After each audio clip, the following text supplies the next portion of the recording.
പഠിക്കുന്ന കാലത്താണെങ്കിൽ എനിക്ക് ബുക്ക് വായിക്കാനൊന്നും വലിയ താല്പര്യം ഉണ്ടായിട്ടില്ല. എന്നാൽ എൻ്റെ പ്രഗ്നൻസി പീരീഡ് മുതൽ കുറച്ച് താല്പര്യമൊക്കെ വന്നു തുടങ്ങി. അല്ലെങ്കിലും കാരണവന്മാർ പറഞ്ഞിട്ടുണ്ട് പ്രഗ്നൻസി പീരീഡിൽ ബുക്ക് വായിക്കുന്നത് കുട്ടിക്ക് നല്ലതാണ്. ബൈ ഞാൻ വിഷയത്തിന് അല്പം തെന്നി മാറിപ്പോയി. Come back to the point.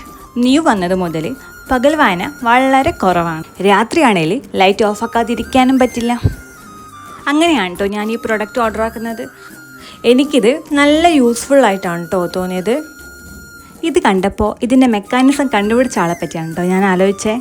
എന്തല്ലേ, ഇതിന് 3 ബ്രൈറ്റ്നസ് ലെവലുണ്ട്. അത് മാത്രമല്ല ഇതിൻ്റെ തല വടക്കോട്ടും തെക്കോട്ടും കിഴക്കോട്ടും പടിഞ്ഞാറോട്ടൊക്കെ തിരിക്കാൻ പറ്റും. അപ്പോൾ എന്നെപ്പോലെ രാത്രിയിൽ ബുക്ക് വായിക്കാനൊക്കെ ഇഷ്ടമുള്ള ആളാണ് നിങ്ങളെങ്കിൽ ഇത് നിങ്ങൾക്ക് പറ്റിയൊരു ചോയ്സാണ്. അപ്പോൾ വീഡിയോ ഇഷ്ടപ്പെട്ട ലൈക്കും കമൻറ്റും സബ്സ്ക്രൈബും ഒന്നും മറക്കണ്ട. അപ്പോൾ ശരി, പിന്നെ കാണാം.